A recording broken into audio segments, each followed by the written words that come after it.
ವಿಧಾನಸೌಧ ಕಟ್ಸಿ ಯಾರು ಕಟ್ಸಿದ್ದು? ಕುಮಾರಣ್ಣ ಇಲ್ಲ ಅಂದ್ರೆ ಅಲ್ಲಿ ವಿಧಾನಸೌಧ ಮಹಾರಾಷ್ಟ್ರ ಪಾಲಾಗೋದು. ಗೊಬ್ಬರ ರೇಟ್ ಎಲ್ಲ ಕಮ್ಮಿ ಆಗ್ಬೇಕಂದ್ರೆ ಕುಮಾರಸ್ವಾಮಿ ಸರ್ಕಾರ ಬರಬೇಕು.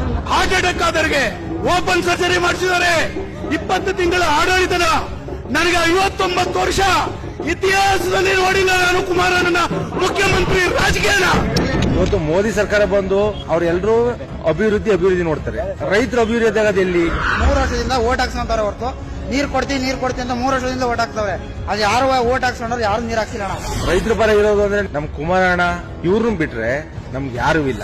ಏನ್ ಮಾತು ಕೊಟ್ಟಿರ್ತಾರೋ ಅದರಂತಾನೆ ಮಾತನ್ನ ನಡೆಸ್ಕೊಂಡು ಹೋಗುವಂತ ರಾಜ್ಯದ ಮುಖ್ಯಮಂತ್ರಿ ಅಂತಂದ್ರೆ ಕರ್ನಾಟಕದಲ್ಲಿ ಒಬ್ಬರೇ ರೈತರಿ ಕುಮಾರಸ್ವಾಮಿ ಅವರು. ನಮ್ಮ ಕುಮಾರಣ್ಣ ಮುಂದೆ ಸಿಎಂ ಆಗ್ಬೇಕು. ಹಾಗೆ ನಮ್ಮ ಕುಮಾರಣ್ಣ ಸಿಎಂ ಆಗ್ಬೇಕಷ್ಟೇ. ಕುಮಾರಣ್ಣ ರೈತರ ಸಾಲ ಮನ್ನಾ ಮಾಡಿದ್ದಾರೆ, ಹಾಗೆ ಜನಗಳಿಗೆ ಸ್ಕೂಲ್ ಮಕ್ಕಳಿಗೆ ಸೈಕಲ್ ಕೊಟ್ಟಿದ್ದಾರೆ, ರೈತರಿಗೆ ಸಾಲ ಮನ್ನಾ ಮಾಡಿದ್ದಾರೆ, ರೈತರಿಗೆ ಅನುಕೂಲ ಮಾಡ್ತಿದ್ದಾರೆ. ರೈತರ ಮಕ್ಕಳು ಮದುವೆ 2 ಲಕ್ಷ ಕೊಡ್ತೀನಿ ಅಂತ ಹೇಳಿದ್ದಾರೆ. ಹಾಗೆ ನಮ್ಮ ಕುಮಾರಣ್ಣ ಸಿಎಂ ಆಗ್ಬೇಕಷ್ಟೇ. ರೈತರ ಮಕ್ಕಳು ಹಿಂದೆ ಯಾವುದೇ ಒಂದು ಬಿಜೆಪಿ ಸರ್ಕಾರ ಇರ್ಬೋದು, ಕಾಂಗ್ರೆಸ್ ಸರ್ಕಾರ ಇರ್ಬೋದು, ಅವರು ಶಾಲೆ ಕಟ್ಸಿಲ್ಲ, ಶಾಲೆಗೆ ಶಿಕ್ಷಕರು ಹಾಕಿಲ್ಲ. ಇದುವರೆಗೆ ಅವರು ದೌರ್ಬಲ್ಯ. ಅವರು ನಮ್ಮ ಕುಮಾರಸ್ವಾಮಿ ಬಂದ್ರೆ ನಮ್ಮ ರೈತರ ಮಕ್ಕಳಿಗೆ ಶಾಲೆ ಕಟ್ಸಿ ಶಿಕ್ಷಕರನ್ನ ನೇಮಕ ಮಾಡಿ ನಮ್ಮ ರೈತರ ಮಕ್ಕಳ ವಿದ್ಯಾವಂತರು ಮಾಡೋರು ಅವ್ರ ಮೊದಲನೇ ಗುರಿಯಾಗಿರುತ್ತೆ. ಕಾಂಗ್ರೆಸ್ ಬಂದ್ರೆ ಪ್ರಾಮಾಣಿಕ ಅಧಿಕಾರಿಗಳು ಕೊಳೆ ಹಾಕ್ತಾರೆ. ಇನ್ನು ಬಿಜೆಪಿ ಬಂದ್ರೆ 40% ಸರ್ಕಾರ ಅಂತ ಇವ್ರು ಮಾಡ್ತಾರೆ. ನಮ್ಮ JDS ಸರ್ಕಾರ ಬಂದ್ರೆ ಹಳ್ಳಿ ಜನಕ್ಕೆ ಯಾವುದೇ ಜನಾಂಗ ಇರಬಹುದು ಕನ್ನಡ ಪರ ಸಂಘಟನೆಗಾರರು ಅಂತಾರೆ. ಯಾರು ಬೆಳಗಾವಿಯಲ್ಲಿ ಕಟ್ಸಿದ್ದು ವಿಧಾನಸೌಧ ಕಟ್ಸಿ ಯಾರು ಕಟ್ಸಿದ್ದು? ಕುಮಾರಣ್ಣ ಇಲ್ಲ ಅಂದ್ರೆ ಅಲ್ಲಿ ವಿಧಾನಸೌಧ ಮಹಾರಾಷ್ಟ್ರ ಪಾಲಾಗೋದು.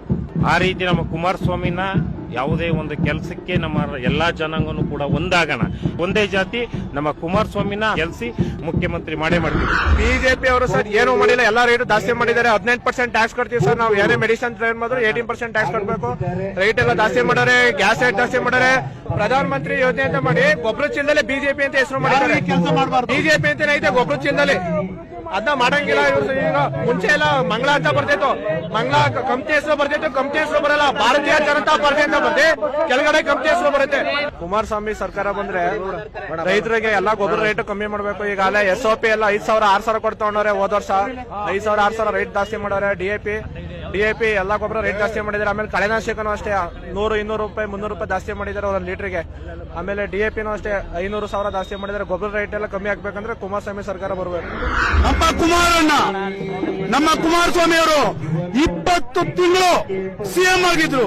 ಅಂಗವಿಕಲರಿಗೆ, ದೀನದಲಿತರಿಗೆ, ಬಡವರಿಗೆ, ರೈತರಿಗೆ 27 ಲಕ್ಷ ಕೋಟಿಯ ರೈತರ ಸಾಲವನ್ನ ಮನ್ನಾ ಮಾಡುವಂತ ಧೀಮಂತ ಮುಖ್ಯಮಂತ್ರಿ ಯಾರು? ರೈತರ ಪರವಾಗಿ, ರೈತರ ಕಷ್ಟಕ್ಕೆ ಜನತಾ ದರ್ಶನವನ್ನು ಮಾಡುವುದು. ಆಟೋ ಚಾಲಕರಿಂದ ತಗೊಳ್ಳಿ, ಹ್ಯಾಂಡಿಕ್ಯಾಪ್ ವಿಧಾನಸಭೆಯಲ್ಲಿ ಪ್ರತಿಯೊಬ್ಬ ಹ್ಯಾಂಡಿಕ್ಯಾಪ್ ಅವ್ರ ಹತ್ರ ಹೋದರೆ ಕೆಲಸ ಕೊಟ್ಟಿದ್ದಾರೆ. ವಿಧವೆಯರಿಗೆ ಅವರು ಹೋದಂತ ಕಾಲದಲ್ಲಿ ಸಹಾಯ ಮಾಡಿದ್ದಾರೆ. ಹಾರ್ಟ್ ಅಟ್ಯಾಕ್ ಆದವರಿಗೆ ಓಪನ್ ಸರ್ಜರಿ ಮಾಡಿಸಿದ್ದಾರೆ. 20 ತಿಂಗಳ ಆಡಳಿತದ ನನಗೆ 59 ವರ್ಷ ಇತಿಹಾಸದಲ್ಲಿ ನೋಡಿಲ್ಲ ನಾನು ಕುಮಾರಣ್ಣನ ಮುಖ್ಯಮಂತ್ರಿ ರಾಜಕೀಯನ.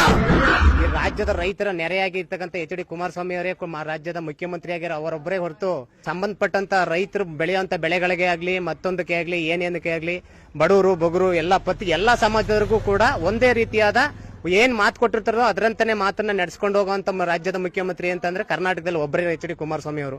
2ನೇ ಬಾರಿ ಅಲ್ಲ 3 ಬಾರಿ ಮುಖ್ಯಮಂತ್ರಿಯಾಗಿ ಈ ರಾಜ್ಯದ ಮುಖ್ಯಮಂತ್ರಿಯಾಗಿ ಆಯ್ಕೆ ಆಗ್ಬೇಕಾಗಿ ನಮ್ಮೆಲ್ಲರ ಬಯಕೆ ಆಗಿದೆ. ನಮ್ಗೆ ಬಿಜೆಪಿ ಸರ್ಕಾರದಿಂದ, ಬೊಮ್ಮಾಯಿ ಸರ್ಕಾರದಿಂದ ನಮ್ಮ ಹಾಸನಿಗೆ ಏನೂ ಉಪಯೋಗ ಆಗಿಲ್ಲ. ತುಂಬಾ ನಷ್ಟ. ಅಂದ್ರೆ ನಾವು ರೈತರ ಮಕ್ಕಳು, ನಮ್ಗೆ ರೈತರಿಗೆ ಅಂತ ಯಾವುದೇ ಅನುಕೂಲ ಮಾಡಿಲ್ಲ. ಒಂದೇನು ಅಂದ್ರೆ ನಮ್ಗೆ ಮಣ್ಣಿನ ಮಗ, ರೈತರ ಮಗ ಅಂದ್ರೆ ದೇವೇಗೌಡರು ಅಂದ್ರೆ ಕಟ್ಟ ಅಭಿಮಾನಿಗಳು. ನಮ್ಮ ಕರ್ನಾಟಕದ ಕುಮಾರಣ್ಣ ನಮ್ಮ ಹೆಮ್ಮೆ. ಕನ್ನಡಿಗರ ಕುಮಾರಣ್ಣ ಅಂದ್ರೆ ನಮ್ಮ ಹಾಸನದಿಂದ ಹಿಡಿದು ಬೆಂಗಳೂರುವರೆಗೂ ರೈತರ ಪರ ಇದ್ದಾರೆ. ಇವತ್ತು ನಮ್ಮ ಮಾಜಿ ಪ್ರಧಾನಿ ನಮ್ಮ ದೇವೇಗೌಡರು ಅಂದ್ರೆ ಮಣ್ಣಿನ ಮಗ. ರೈತರಿಗೆ ಇವತ್ತು ನಮ್ಮ ಗೌಡ್ರ ಪಕ್ಷದಿಂದ ಆಗಿದ್ದು ಮಾಡಿದ್ದು ಯಾರು ಮಾಡಿಲ್ಲ.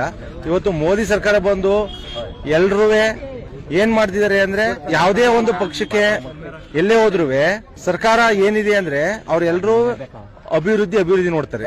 ರೈತರ ಅಭಿವೃದ್ಧಿ ಆಗೋದು ಎಲ್ಲಿ? ರೈತರಿಗೆ ಒಂದು ವಿದ್ಯುತ್ ಪವರ್ ಕೊಡ್ಲಿಲ್ಲ, ಒಂದು ನೀರಾವರಿ ಕೊಡ್ಲಿಲ್ಲ, ಏನು ಕೊಡ್ಲಿಲ್ಲ. ಇವತ್ತು ನಮ್ಗೆ ಅಧಿಕಾರ ನಮ್ಗೆ ಸಿಗ್ಬೇಕು ಅಂದ್ರೆ ನಾವು ರೈತರ ಮಕ್ಕಳಾಗಿದ್ರೆ ನಮ್ಗೆ ರೈತರ ಪರ ರಾಜಕೀಯ ವ್ಯಕ್ತಿಗಳು ಇರಬೇಕು. ರೈತರ ಪರ ಇರೋದು ಅಂದ್ರೆ ನಮ್ ಕುಮಾರಣ್ಣ ಇವ್ರನ್ನ ಬಿಟ್ರೆ ನಮ್ಗೆ ಯಾರೂ ಇಲ್ಲ. ಈ ಕ್ಷೇತ್ರ ನಮಗೆ ಕುಮಾರಣ್ಣ ಬರಬೇಕು, ಸೂರಜ್ ರೇವಣ್ಣ ಅವ್ರು ಗೆಲ್ಬೇಕು. ಯಾಕೆ ಅಂದ್ರೆ ನಮಗೆ ಅರ್ಧ ಕಿಲೋಮೀಟರ್ ನೀರು ಹೊರ್ತೀವಿ ಅಣ್ಣ, ಎಲ್ಲಿಂದ ನಮಗೆ ನೀರು ಸೌಕರ್ಯ ಇಲ್ಲ. 3 ವರ್ಷದಿಂದ ಓಟ್ ಹಾಕ್ಸ್ಕೊಂತವ್ರೆ ಹೊರತು ನೀರು ಕೊಡ್ತೀವಿ ಅಂತ 3 ವರ್ಷದಿಂದ ಓಟ್ ಹಾಕ್ತವ್ರೆ. ಅದು ಯಾರು ಓಟ್ ಹಾಕ್ಸ್ಕೊಂಡ್ರೆ ಯಾರು ನೀರು ಹಾಕ್ಸಿಲ್ಲ ಅಣ್ಣ. ರೈತರು ಬದುಕಬೇಕು. ಎಷ್ಟೋ ರೈತರುಗಳು ವಿಷ ಕುಡಿದು ಸಾಲ ಮಾಡಿ ವಿಷ ಕುಡಿದು ಸಾಯ್ತವ್ರೆ. ಈ ಊರಿಗೆ ನೀರಿನ ಸೌಕರ್ಯ ಬೇಕು ಅಣ್ಣ. ಪ್ರೀತಮ್ ಗೌಡ್ರುಗಳು ನಾವು ಮಾಡ್ತೀವಿ ಅಂತ ಎಲ್ಲಾನು ಅಂದ್ರು. ಬಿಜೆಪಿ ಸರ್ಕಾರ GST ಮಾಡ್ತು, ಎಲ್ಲಾನು ಮಾಡ್ತು. ಹಂಗಾದ್ರೆ ಎಲ್ಲಾರು ಎಷ್ಟೋ ಜನ ರೈತರುಗಳು ದುಡಿಯೋ ತಿನ್ನೋಕೆ ಸಹ ಅನ್ನ ಇಲ್ದಂಗೆ ಸಾಯ್ತವ್ರೆ. ಹಂಗಾಗಿ ಕುಮಾರಣ್ಣ ಗೆಲ್ಲಬೇಕು, ನಮ್ಮ ಕುಮಾರಣ್ಣ ಮುಂದೆ CM ಆಗಬೇಕು.